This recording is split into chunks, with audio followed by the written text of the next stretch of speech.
Hi, and welcome to Screens in Focus podcast, where we share and connect as we spotlight our favorite shows and movies.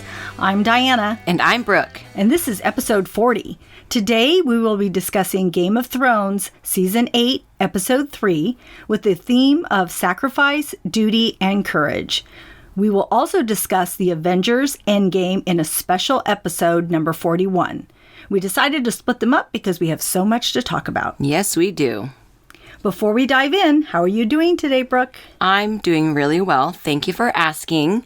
I just had a very chill day at home, just getting ready for our meeting, and I had my little ones crawling over me and just giving me a really good time. So I'm doing good. Good. It's good to get out. It's good to get out. Well, I'm glad you're here. Thank you. How are you? I'm great. I'm really excited. Because we haven't done 2 episodes in one evening. So, yes. And they're both so thrilling, the episodes. So I'm ready to dive in. Yes, we had a very monumental Sunday. Busy with our movies and TV passion. Yeah. So our question of the day, what would be your last meal? Oh, you know what? If you knew it was your last meal. Oh, if I knew it was my last meal. Like you were going to go out and fight tomorrow. Yeah. It's easy for me to say. I know exactly what I would eat. Okay, what? Fried chicken. Oh, good one. That's my favorite food. Yeah. It is. I mean, there's so much in the world. There's so much different types of food, but that's my ultimate favorite, fried chicken. You're making me rethink mine. Yeah. I don't have one favorite food, unfortunately. That's what really... But I was talking the other day, and I said if I was stranded on an island, I would want potatoes because I want every form of potato. I mean, I want baked potato, I want mashed potatoes, I want French fries. I want all kinds of potatoes. And, okay, it's not just potatoes. I have to have chips and salsa with guacamole. I love chips and salsa guacamole. Yeah, it's my favorite. Good to know. So, writing that down. Yeah. We need to throw some protein in there too, though. Yeah. So, audience, listeners, what would be your last meal? Let us know what you think. You can follow us on Instagram, Twitter. You can subscribe to our website and YouTube channel. Let us know. Leave your comments. We want to know what you want to eat. Yeah. So, we just watched Game of Thrones Season 8, Episode 3, The Long Night. How did you feel about this episode? Wow. This was an amazing episode, clocking in at 1 hour and 22 minutes, and it went by really fast for me. I was thoroughly scared, thrilled, and surprised by so many things, and I just can't wait to dig in and talk about it. Yeah. I kept telling my family I was stressed as they walked by. I mean, I was clutching my blanket the whole time, and at one point, I just totally screamed in it, like 3 times. Yeah. And, it's something I'll tell you about what part it was later on. Who was walking by? Why aren't they sitting down watching this? That's what I said, but, Michael watched it later, and Jonathan was walking by. And... Oh, my gosh. This is like, everybody sit down, shut up. Yeah, exactly. That's how I was. I was so excited for this episode, and I had a few different outcomes with many of the characters in my own mind, and I was surprised to see how much hard work and human sacrifice there was in this episode. It was crazy. I have a very busy household, as you know, so Game of Thrones and our other favorite show, The Walking Dead, is time to where there's no talking or you're getting a one-way trip to Grandma's house, okay? You're not going to be around here. But unfortunately, they talk, and we don't follow through with that one-way ticket, so there's pausing and shushing and eyes rolling, and my adrenaline is completely contained. I cannot even, let out 1 ounce of it. Oh, gosh. It's crazy. Yeah. So I was feeling I'm right there with you. Yeah. So let's discuss the tension at the beginning of this episode. That was crazy. Right. I mean, everyone is waiting for the Night King and his army to arrive. And the waiting was killing them along with me. Me too. I mean, did you see Samwell Tarly? I mean, Yes. He was shaking in his boots. Yep. And even though Sam fought a White Walker, and I really like him so much, he's not a fighter. No. And for him to be out there fighting with all the other soldiers and warriors, he is truly sacrificing himself for his family and everyone else. He did. Sam was practically getting annihilated by whites, and Jon even witnessed that, and he didn't stop to help. I know. Sam looked beaten, and he was not enough for Jon to stop and help as he looks around and he sees many other generals fighting tirelessly and near defeat. Jon also knew that his main focus at that point was Bran and the Night King. He just had one way, and that was all he was going for. I know, but I did feel sorry for Sam. I'm like, oh, you're not going to go back and get him? I thought he was in a, but then it's like I so understand, intense, though. crazy. I know, because really, he can save one person or he can save them all. Right. Right? So, but still, at that moment, when you see someone in imminent danger, it's like, oh my gosh, could you just like smacked him off and then ran? Exactly. You know? I think it was to make a point, though. Right. You know? Yeah. That he really was on this mission. True. So, and you know, the Dothrakis are an example of duty and sacrifice when it comes to battle. Right. I mean, Melisandre lights their weapons so that they can fight with an advantage against the dead. But as they ride into the dark fog toward the army, you quickly see the lights of fire snuffed out. At first, I wasn't sure what I was seeing. I thought that couldn't mean they were gone, dead, kaput. But they were. Yeah. I mean, that huge army is gone, or at least most of them. And as this is happening, Dany disrupts the plan because she can't bear to not help her troops and, you know, her troops in the trenches. So she decides to join in and help, which in turn prompts Jon to do the same. So here she is sacrificing herself and her dragons to help join in on the fight. Well, they were going to do it eventually, probably, but gosh, it would just seem like that was so shocking to see all the lights just one by one flickering to the very last one. I know. And it was silence. Yeah. That's why I was in shock. I'm like, it can't mean that. It can't mean that. Oh, yeah. Hopefully there's some Dothraki still hanging around somewhere back home, you know, on the farm. I know, to carry on. What? Just wipe their entire culture away. Yes. I'm like, my goodness. And, you know, when Jorah and some of the other fighters and horses came running back, super suspensefully, and I didn't see Ghost come back at that time. I saw that he was with Jorah in the beginning, but he didn't come back with him. But I heard that he's still alive. That's so what I'm I heard. hoping that I he heard still the same thing, too. I saw a picture. Somebody had captioned it. Let's hope so. Yes, and a huge wall of whites just came charging in as Tormund, Jaime, and Brienne were suddenly covered by them, practically suffocating them. I know. I mean, that was just so scary.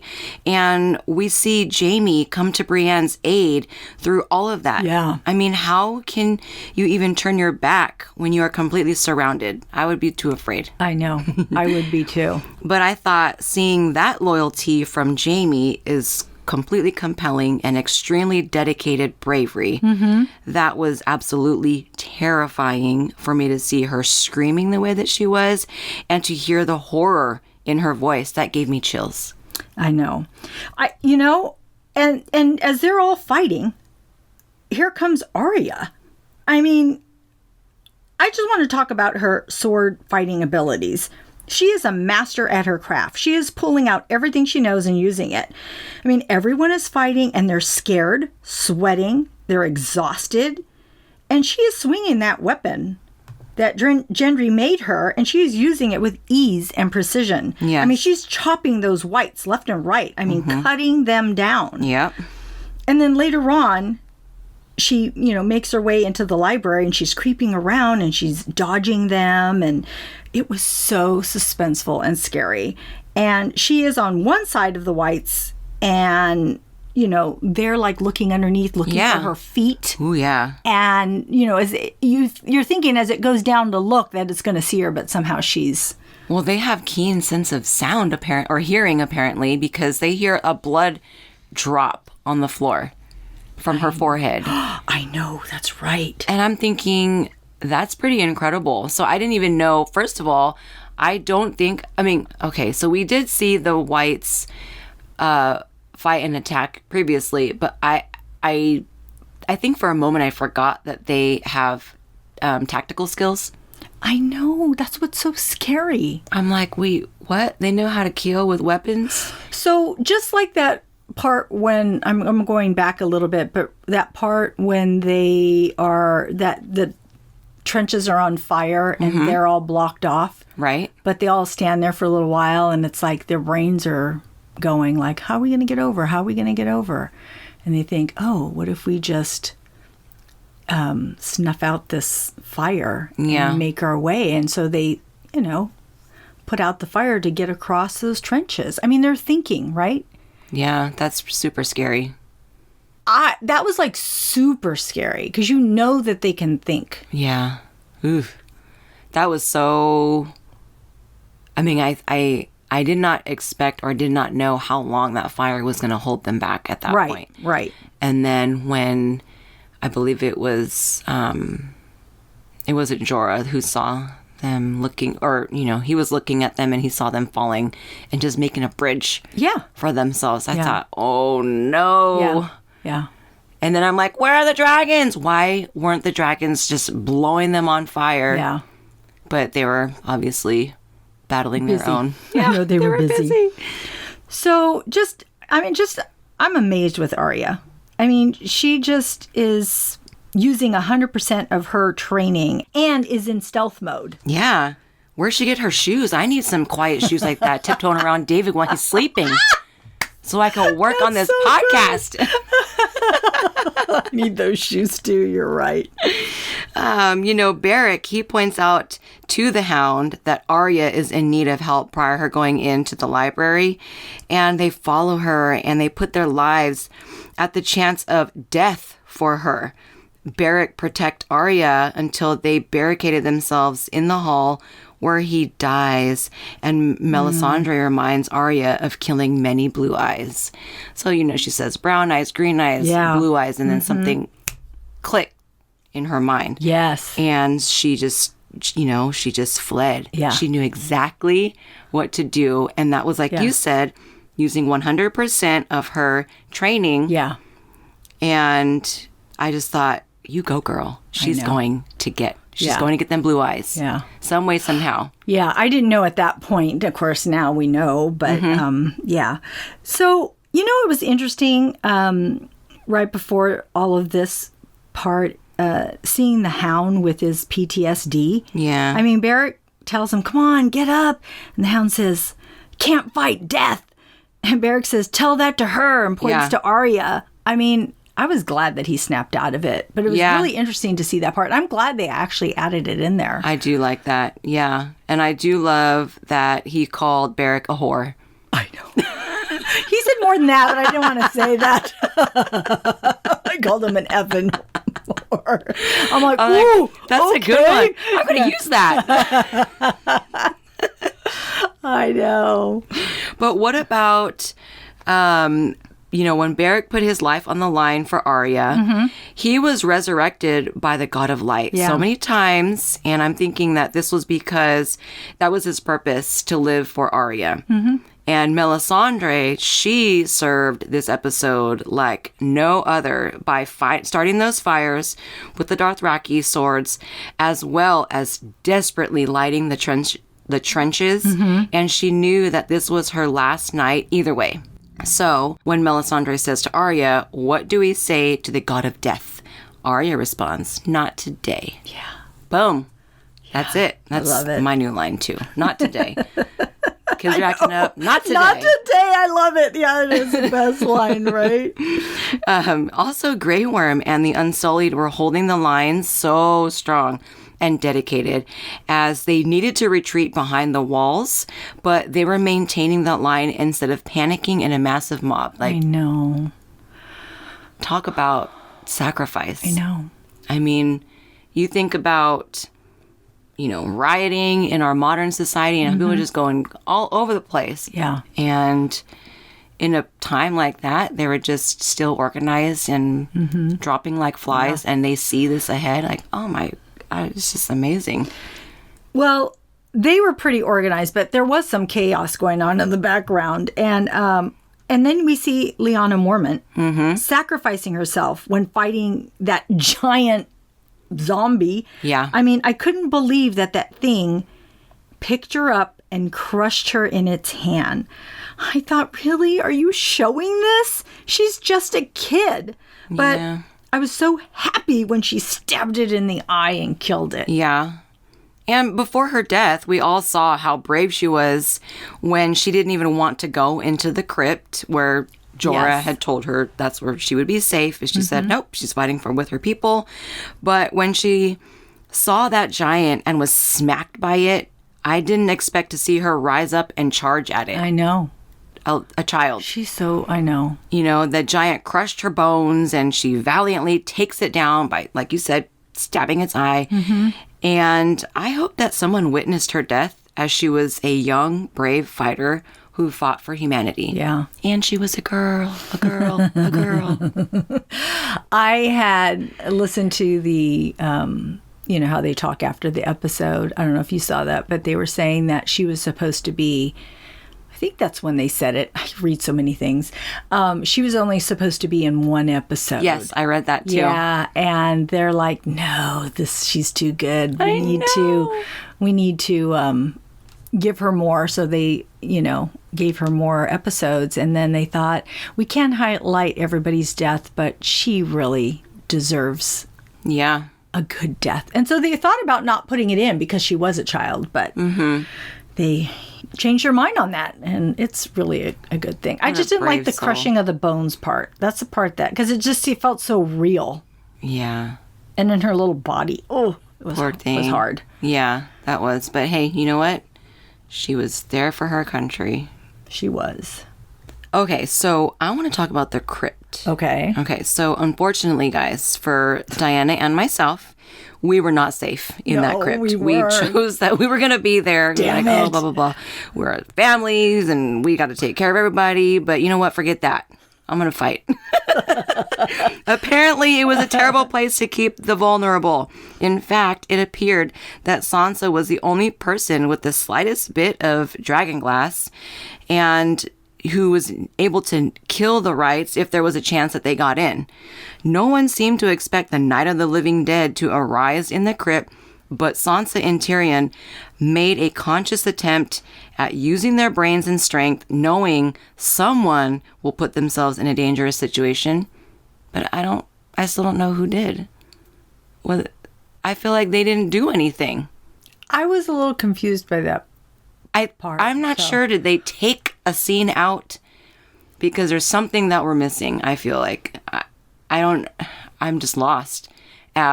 She had the dragon glass. She gave it to Tyrion. They kissed hands. Wait, she actually gave it to him? I didn't see her hand it to him, did she? She didn't hand it to him? See what I'm saying? I am so lost, people. They were both sitting there. And first I thought, okay, so I did watch it twice again. And at first I thought they were sitting and leaning up against something. And then I thought, maybe they're on the, like, leaning up, like, toward the ceiling. But then I realized, no, they're not. They're, sitting up against something. Yeah.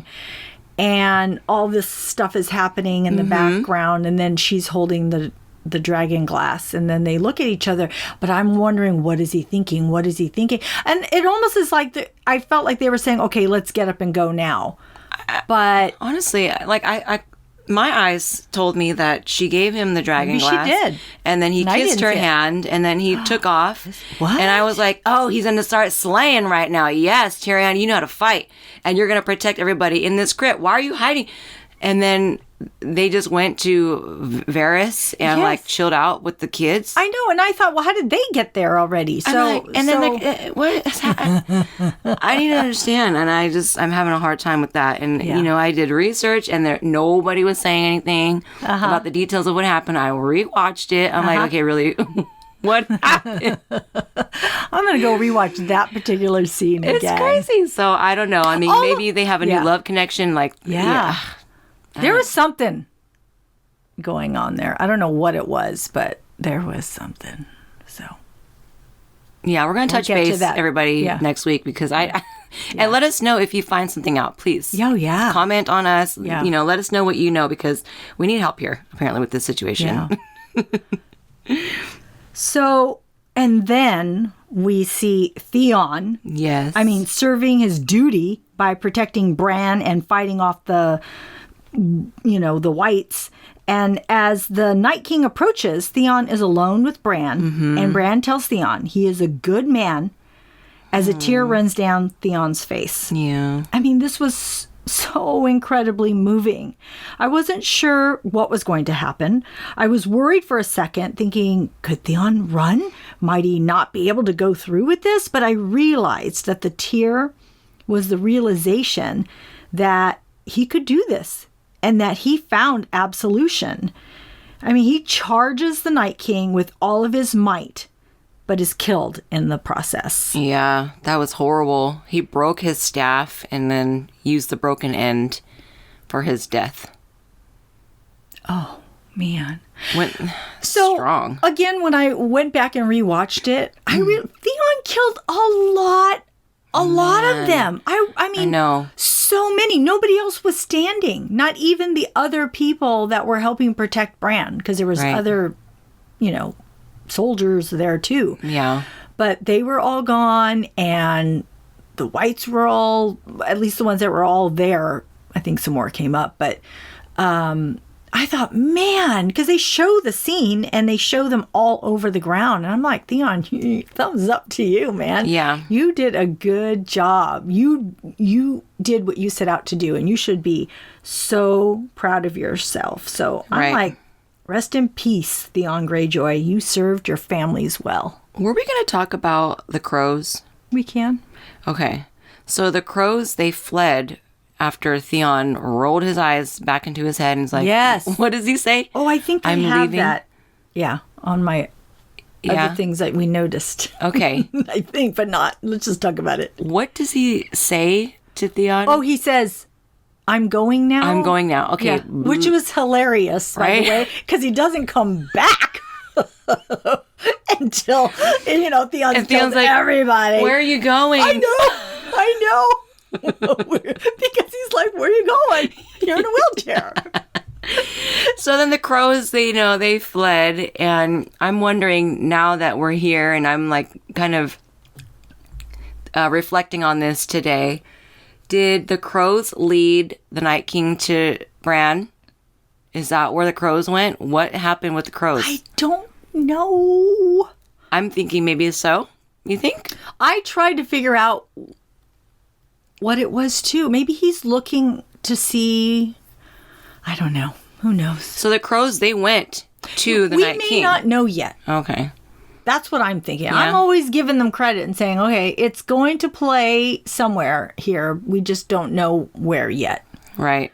I'm thinking that they went to the Night King, and while he was on Viserion, that his dragon, so his ice dragon, or actually his white dragon. And by the way, I think it is called the ice dragon. I think I've heard that. Okay.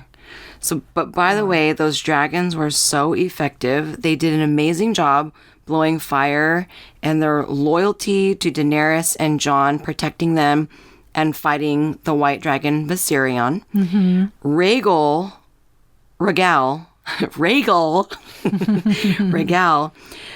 he was out of the game, and Drogon was covered in whites as he dropped and Dany flew off of him. It was so hard to tell. I'm like, who's doing what? I can't see. Did you watch it twice? Yeah, but I can't see very well. I watched it super late and dark in my house, and so I was able to see a little bit better. So, that looked really darn creepy. Like, it's like having ants all over you, and they're like stabbing at him. I know. So he was shown comforting Dany later in the episode. I know, I saw that. So that was super sweet. That's like what our dogs. I know, right? Yeah. Viserion and blowing his blue fire was so destructive, and Jon could not escape that until he himself decides to stand up to it and face his possible death. I think he was just like, damn it, I'm trying to get out of here. I know. And I so cannot. Many times. So it's like, Yeah. Yeah. All kinds of, you whore. Yeah. Your new word. But, those dragons is and that the way that Viserion, his sound that he makes, you could identify that that's not the other dragons. So his sound is so different too. It's like the creepy, like broken sound. Right. But yeah. that was pretty amazing. Kudos special effects team. I know. Right? They're so good. So, oh my God. What now? Arya. So, the Night King and Bran look at each other, and right as it seems the Night King will kill Bran, Arya comes up behind him, jumps toward him. He turns and grabs her by the throat. I'm thinking, please don't kill Arya, please. This will emotionally kill me. But then she drops her Valyrian steel blade to the other hand and stabs him in the gut. Go, girl. I'm like, oh my God. This was when I was screaming into my blanket over and over again. And I was like, yes. I mean, I was giddy like a child. Mm-hmm. I was over the moon ecstatic. I mean, this is what I talked about last episode, that I wanted it to be Arya who kills the Night King. Yes. I was so happy. Yep. Amazing. What did you think? I was just as excited. Gabe, he was looking at me. He's like, look at mom, because I'm holding David. He's asleep, and I can't make a sound. Oh, whoa. But I was like, just voicing my whole opinion, just all over my facial expressions. I was so proud. Proud moment.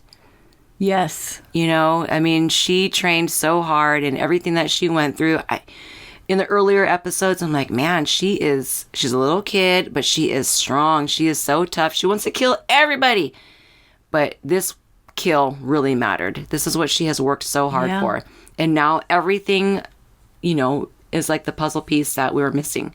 It's all coming to place. Yes. Why she is still, I'm like, why is she still here? And she's gone through so much. And I mean, we even saw her building a relationship with Tywin Lannister, in season 2, and so she's just been such a trooper. Mm-hmm. She's seen way too much, but it was at her benefit. It was so satisfying to me. Yeah. I guess some people aren't happy that she was the one. They thought it should have been Jon, and even her boyfriend said, "Oh, I think it should have been Jon." I'm like, her actual boyfriend? Yes. I read that. So I was like, no, it should have been you. Because deep down, that's what I wanted. I wanted that so bad because I thought she is the only one that has always wanted to be a fighter and just learning and training and everything. It's just been her whole life. She was destined to do this. How do you not give it to the person that was destined to do this? Right. But, that Night King's reaction was priceless.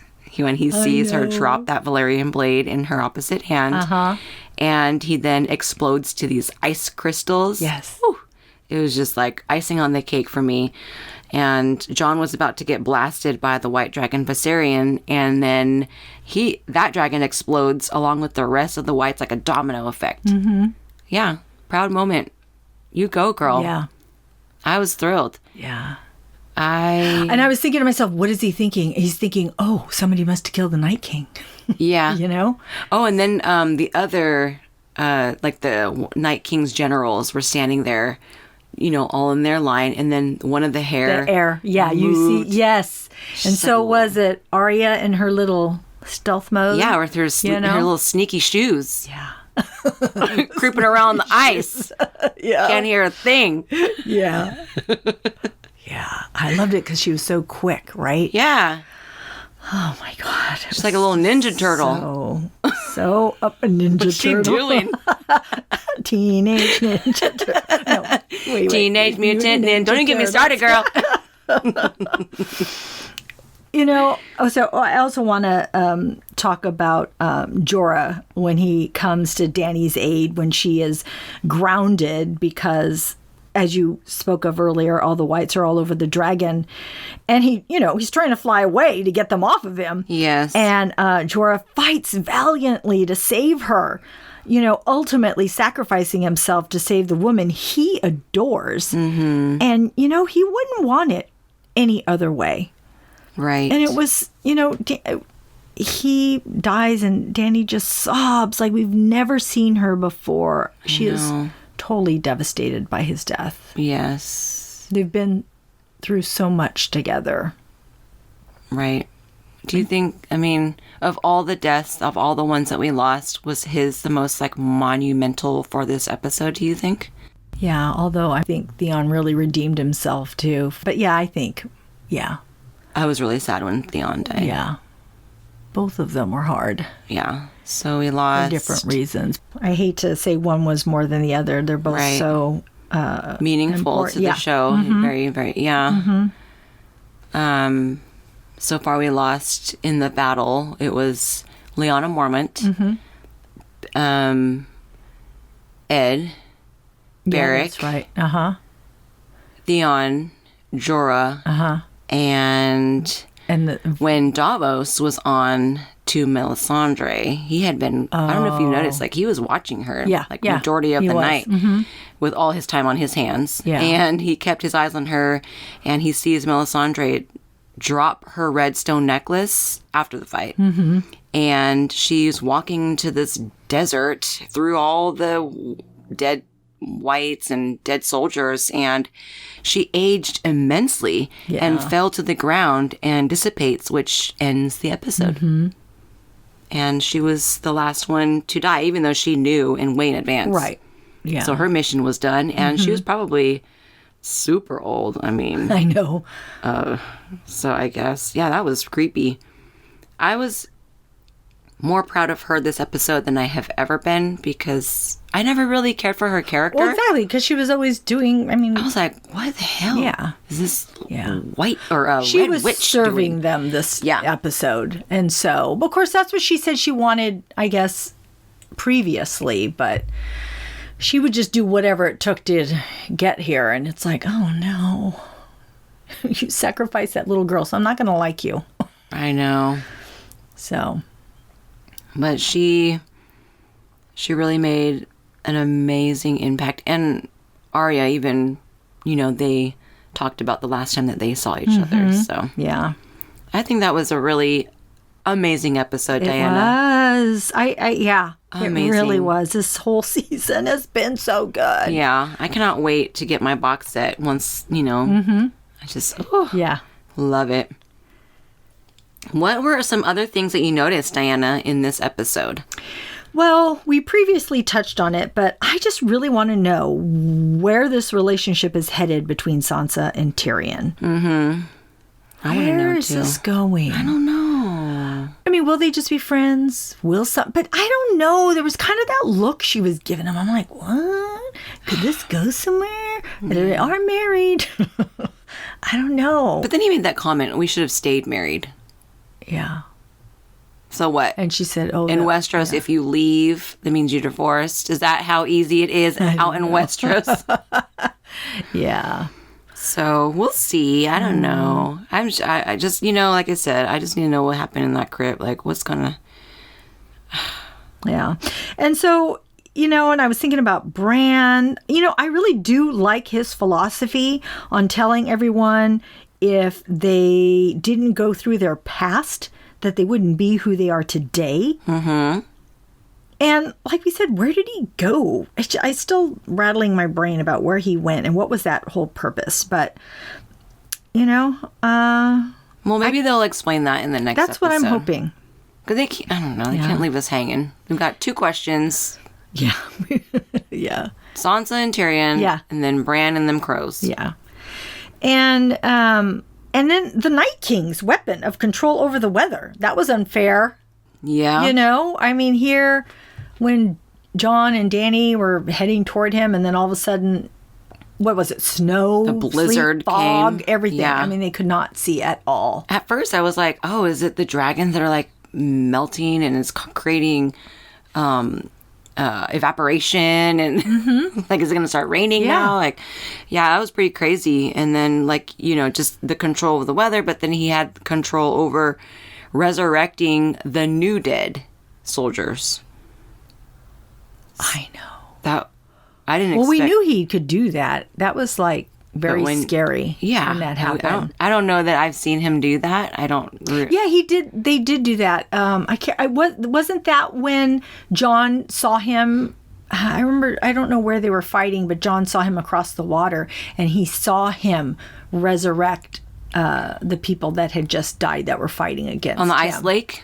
I guess. No, not just recent. Yeah, for a little bit further back than that. Okay, I'll have to look into that because that was. It wasn't last season. It was previous crazy. To that. And so, you're like, okay, we've got him. We're good now. We're safe. We get a break at least. And then all of a sudden, behind the walls, they're like rising up again. They're like, great. I know. I'm so even tired. Liana Mormont. Even. Yeah, with their blue eyes. Can you imagine? Oh, that's awful. Yeah. I want to say kudos to the music composer for this score in this epic episode. It was magnificent and impactful, and it carried the episode. I mean, it was funny, though. At one point, it reminded me of Terminator music. Oh, yeah. It was toward the end. I'm like, hey, yeah, that reminds me of Terminator. I really pay attention to really good music. Like, it just sticks out to me because it adds so much. Was that when Daenerys was, when she told her dragon Dracarys, excuse me, I'm like, it's on the tip of my tongue, and I'm like, was I just then? It tweeted might about have been. I don't know. It could have been when it was toward the end. I know that.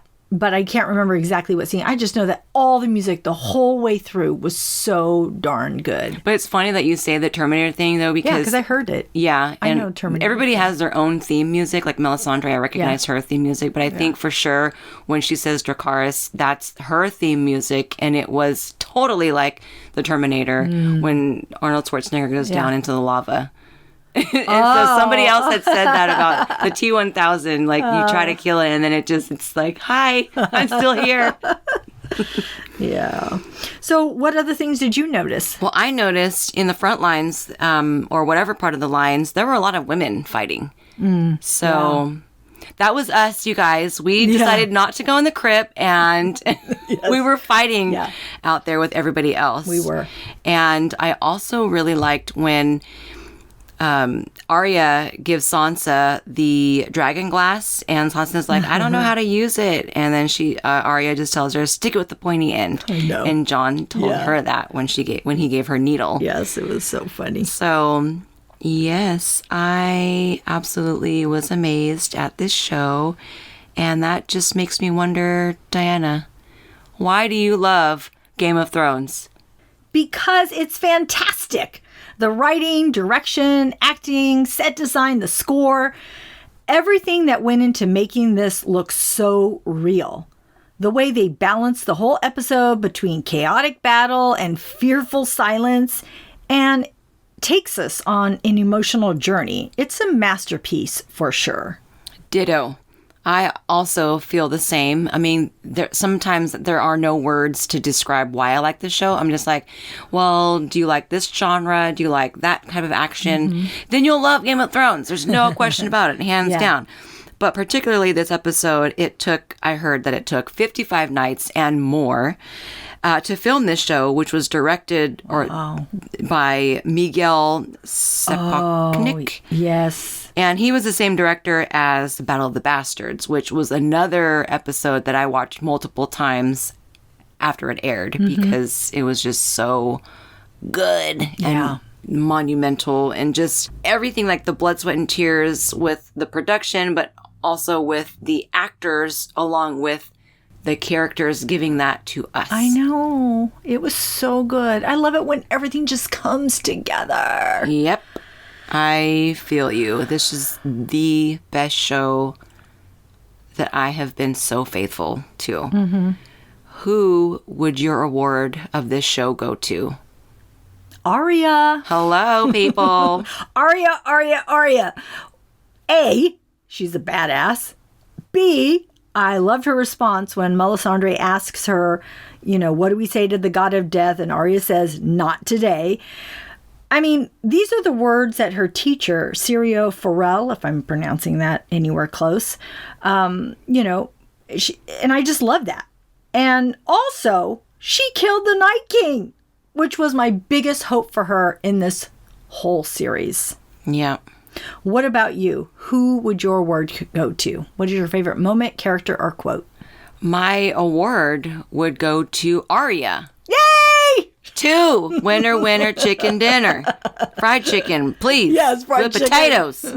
Yes, fried chicken. Okay. And chips and guacamole and salsa. How can your award not go to Arya? She killed the White Walker, the Night King, which saved all humanity, including those who did not step up, who they will have to face eventually. Yeah. Quite possibly. So, Arya, thank you for all that you've done with all of your hard work. After all of these years, you've grown up to be such a beautiful, strong, intelligent, stealth, young woman. Yeah. We are so proud of you. Yeah. And we love you. Diana.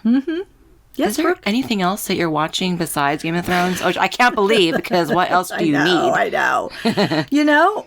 It's Game of Thrones. And of course, I watched the movies Avengers Endgame. And it's like, okay, yes, I'm full. I'm full right now. So, I mean, I watch my reality TV shows, but, these, Game of Thrones and Avengers Endgame is just... So true. I'm good. I mean, honestly, like, we're doing this podcast. We're talking to all of you out here, but Game of Thrones has literally been like going through my veins for like the past few days now. And it's not because I've seen it already twice since it's aired. It's just that it was so good. It's such an impact. I mean, like you said, we don't really need anything else. Sorry. But it's true. It is. Yeah. I'm going to be so bummed on Sunday nights. What am I going to do? I know. What about you? What are you currently watching? Anything else? No. Nothing. Okay. Just Game of Thrones. Just checking. No. I did watch a movie. I have my Netflix queue all filled up, so each week I receive a new movie, and I watched one called The Hate You Give, and it was about a young girl who was in high school, and she's African American, and she witnesses a police on civilian shooting. And he happened to be her friend. And so it was very political movement movie. I thought it told a very good story. It was really easy for me to follow. It was easy to relate in some ways, just culturally. And I actually watched it with Dominic. I recommended that my 9-year-old son watch it. It wasn't vulgar. It wasn't too violent, but it was truth. And, I'm pretty neutral when it comes to views and opinions. But I felt that this one can be an eye-opener for a lot of people. And it could be helpful to see, whether it's your type of movie or not. But what I liked about it was pretty mainstream and it was clean. Yeah. And on that subject of topic, it was done very well. So I would recommend that, if you're just looking for something to just watch and relax. But there was another movie that I did see. Oh, what were you going to say? I was going to say I did watch a movie. You reminded me that I did because, of course, I get a movie that I watch every Saturday night. And I watched, I was going to say Spearmint. I watched Peppermint with Jennifer Garner. Yeah. Was it good? I liked it. Okay. I liked it. I mean, it isn't like, oh, this is the greatest movie or anything like that, but it was very watchable and she was really good. Cool. And I used to watch her when she was in Alias way back when, and she was so good at, just being that secret agent person. That's not what she is here, but she's a woman on revenge because I can tell you, it's not a big spoiler, but her family gets killed in the very beginning. Oh, and okay. Is it on demand or should I? It might be. Okay, but I'll look for I it. rented the actual DVD on Netflix. So okay, but it was good. Yeah, I'll check it out. I liked it. So I like her. Yeah, so I like her too. Yeah, so it was good. Cool. Quickly, the other movie that I did end up watching, which was really nice, like an afternoon movie. I finally watched it was Crazy Rich Asians. Oh, yes, I've seen this. So that's my other half. Yeah. So I'm African American, and then my other half is Asian. So Yeah. I was like, okay, I have to watch this. And I thought it was really cute. Yeah, It was super movie. cute. Yeah. So would I watch it again? Maybe. Yeah. But would I recommend it? Potentially. Yeah. Yes. So, I it was agree. pretty. Yeah, it was cute.